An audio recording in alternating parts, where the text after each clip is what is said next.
Hi everyone. Alex Morgan Johnson, Weichert Realtors Morgan Realty Group. So last week I posted a sale and said that it was kind of a crazy roller coaster, but we did get through to the end. One of my friends, Todd Lillo with Union Home Mortgage, did ask me to explain what happened in that deal to make it a roller coaster ride. So remember, there's three sides to every story, his, hers, and the truth, right? So this is the side I know.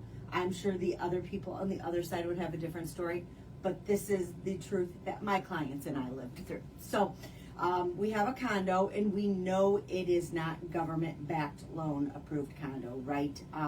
There's too many rentals there.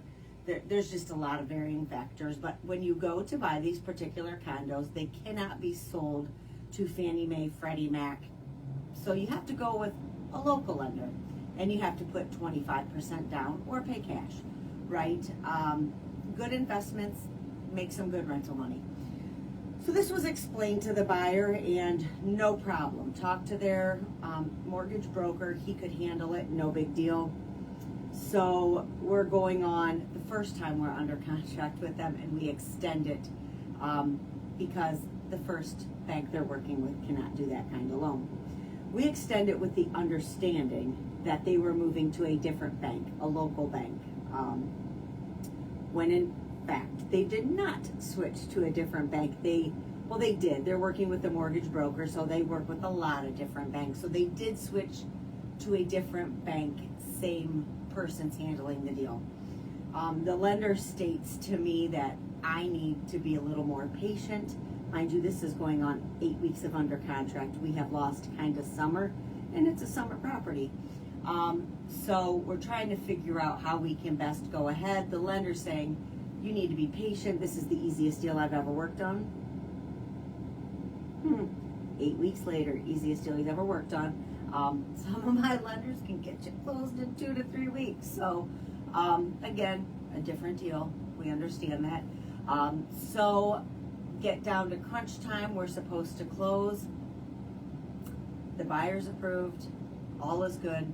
They cannot get the property to go because they can't sell it to Fannie Mae and Freddie Mac, which we've been explaining the whole time.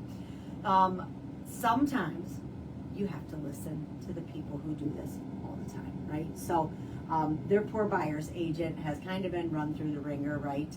She's trying the best she can. She believes that we got them to go now to a local bank. Then they just decided they've worked too hard for it. They don't want it anymore. 10 weeks. So we release them so we can go back on the market, and then we get a second buyer who, again, no problem getting a loan. Talk to the lender. He's fantastic. No problem getting a loan. In the contract, it was even stated that he could pay cash. 2 weeks later, he is not going to pay cash, and he never applied for a loan. So we let that one go. And then finally, we got a third and great offer. Lower than we wanted, but very frustrated at this point, right? My poor sellers, kind of, I feel bad, they feel bad. It's just not a good situation. And so we ended up taking a cash offer that closed within, I think, 7 days, because less than what they wanted, absolutely, less than what it had appraised for. So not super sunshine and rainbows always in real estate. But we did get to the finish line, and the sellers were gracious enough and accepted the offers and the offer, and we moved forward.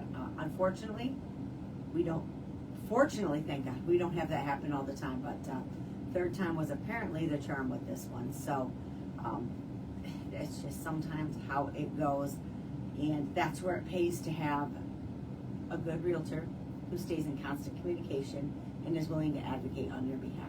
So there are some other things that happen in there with earnest monies that the buyers put down.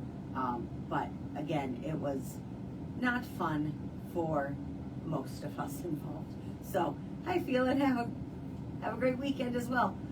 So also wanted to give you a little bit of a market update. I know that was a tangent, but sometimes I don't like to just read statistics, even though that is what I really like. Ottawa County, just a little bit. We are down 4 listings from Last week, we saw 5 new on the market, 5 contingent, 3 pending, 10 closed. You guys know I already put the infographic out at 8 a.m. this morning to tell you what exactly went down. So if you want to see the weekly breakdown, check it out there. Erie County, 102 properties available this week. We were at 101 last week. 12 new properties on the market, plus an additional 3 coming soon. 7 properties contingent, 3 pending, 8 closed. And then Sandusky County, 38 properties available this week. They were at 43 last week. 4 new, 4 coming soon, 5 contingent, 3 pending, 4 closed. And then Huron County, 3 new listings. Oh, they're at 41. Last week they were at 48. 3 new listings, 7 contingent, 1 pending, 10 closed. So, quite a lot still happening in real estate.